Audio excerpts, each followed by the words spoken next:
Olá, meu nome é Ana Cláudia, sou professora da Rede Estadual de São Paulo, dos anos iniciais e atuo no ciclo de alfabetização.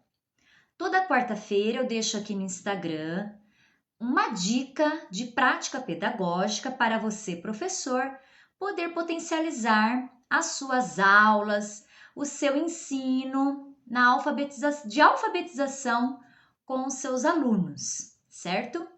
E hoje, a dica de hoje é atendendo a um pedido que foi feito lá nos comentários de um dos posts. Não me lembro ao certo se foi vídeo, se foi o post que eu fiz e que deixaram lá nos comentários pedindo uma dica para ser feita em casa com as crianças de idade da educação infantil. Então, a dica de hoje é atendendo este pedido, certo? E eu trouxe um jogo, tá? Mas antes de eu apresentar esse jogo, eu preciso dizer para vocês sobre a criança na idade, né, da educação infantil. Então, as crianças nessa idade, 4, 5 anos, né, até um pouquinho mais novas, elas passam por uma fase que nós chamamos de realismo nominal. E o que vem a ser o realismo nominal? É quando a criança ela pensa no significado da palavra e não no significante. Então, o que seria o significante? A sequência sonora, letra a letra, né? Então, ela tem esse pensamento nesta idade e para ela iniciar então o seu processo de alfabetização, ela precisa começar a pensar na palavra, tá bem? Então, vou dar um exemplo. Se você perguntar para uma criança nesta idade, que eu disse, da educação infantil, 3, 4, até 5 anos, né? Perguntar assim para ela, qual é a palavra maior? Boi ou formiga? A palavra maior. Ela vai dizer boi. Mas por que ela diz boi? Porque ela pensa no tamanho do objeto do mundo real, certo? Ela não pensa ainda no significante, na sequência sonora. Então, nós podemos fazer intervenções para que ela avance, que ela comece a mudar a sua maneira de pensar, certo? E nós temos, né, um dos grandes estudiosos da consciência fonológica. Então, por que eu vou falar agora de consciência fonológica? Porque a partir, né, do momento que a criança começa a ter consciência, tá, da palavra, que aí sim vai envolver a consciência fonológica, ela então vai começar o seu processo de alfabetização. Então, nós temos um dos nomes no Brasil que é um grande pesquisador sobre a consciência fonológica, é o professor Arthur Gomes de Moraes. E o que ele diz, né, em uma das suas entrevistas? Ele diz que consciência fonológica são todas as habilidades que implicam, né, em fazer a criança pensar na palavra, deixar de pensar no significado e começar a pensar na palavra, tá? Deixar de pensar nos objetos e começar a pensar então na palavra, na sequência sonora.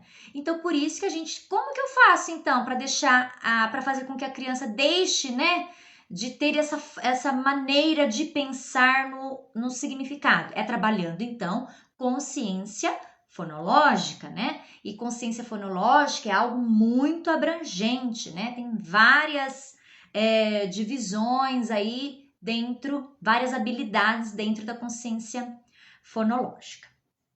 Bom, então, explicado, né, tudo isso, para vocês entenderem o joguinho que nós vamos fazer. O jogo que eu trouxe aqui para vocês, ó, é um jogo de trilha, tá bom? Ó, é um jogo de trilha. Eu fiz à mão, mas vocês em casa ou os professores, né, podem imprimir uma trilha, tá? Então, são dois, ó, trajetos, tá bom? Porque são duas crianças que vão brincar. Em casa, o pai, o filho, a mãe, o filho, né? Então, são dois por vez que brincam, tá? Essa trilha não tem dado, certo? Não tem dado, vocês vão entender por quê. Então, nós temos a saída, né? Faz o percurso, aqui tem volte, duas casas, eu coloquei. Você pode colocar avance, uma casa, avance, duas casas, para dar mais uma emoção no jogo, tá bom? E aqui nós temos a chegada. Então, essa aqui é a trilha do tamanho da palavra. Então, para ajudar a criança a começar a pensar no significante, tá? Na palavra e não mais no seu significado. Então, como que vai ser o jogo? Eu trouxe aqui, ó, também, né, algumas figuras, estão vendo? Tá escrito aqui embaixo, né, o nome da figura, mas não precisa ter, tá? É porque eu tinha pronto já, então eu já trouxe para ilustrar. Mas você pode recortar de revista, qualquer tipo de figura, tá bom? E eu peguei dois carrinhos, né, do joguinho do meu filho, mas você pode usar também tampinhas de pasta de dente, tá? E uma outra coisa, esse jogo, caiu aqui. Este jogo, ele pode ser reproduzido no pátio da escola, com as crianças de educação infantil. É muito interessante, porque as crianças vão ser os próprios pinos, tá? Do jogo. Então, como a gente brinca? Então, tem as fichas viradas, tá bom? Pode ser um montinho só. Então, você coloca lá um tantinho de fichas, né? E aí, eu tirei a figura, né? Vovô. Quem a Maria tirou? Ah, a Maria tirou vovô. Então, vamos contar quantos pedaços tem a palavra vovô? Vamos contar? Vovô. Ah, tem dois. Então, pino vermelho. Então, saída é vovô. Então, vovô. 1, 2. Aí, para aqui. Certo? Aí, vai a vez da coleguinha, da Júlia. Aqui, anão. Quantos pedaços tem a palavra anão? Quantas vezes a gente abre a boca para falar anão? Anão. 2 também. Então, vai a vez da Júlia. 1, 2. Então, o jogo está empatado, tá? Aí, o que pode acontecer? Pode acontecer, deixa eu ver aqui, né? De alguém tirar papagaio. Então, vamos contar quantos pedaços tem a palavra papagaio? Papagaio. 4. Então, vai 1, 2, 3, 4. E aí, então, assim, sucessivamente vai acontecendo o jogo. Vai tirando as figuras, vai contando quantas vezes a gente abre a boca para falar, quantos pedaços tem a palavra, e aí a criança vai chegar até o final da trilha, né? E tudo mais. Então, esse jogo é para fazer com que a criança comece a ter consciência do tamanho das palavras, tá? Que o tamanho das palavras se dá pela quantidade de vezes que a gente abre a boca, pelos pedaços que ela tem, que a gente conta, e não mais pelo significado dela. Então, aqui é um dos exemplos, tá bom? Que a gente pode fazer em casa, pode fazer na escola, para ajudar as crianças já a saírem desse pensamento que é o realismo nominal. Se você tem em casa, até mesmo você, professor, pergunte, né, nessa idade que eu disse, né, de 4, 5 anos, 3 anos.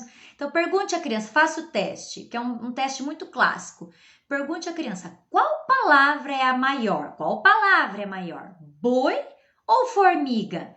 E aí vocês vão ver o que elas vão responder. É muito interessante ver a teoria na prática. E a dica de hoje foi essa. Espero que vocês tenham gostado. Quem gostou, comenta, compartilha. Me chama no direct para a gente conversar um pouquinho mais. Se tem alguma dúvida, sugestão, se tem alguma outra sugestão de que gostaria de ver aqui na quarta-feira, tá bom? Então, Tchau, tchau e até a próxima!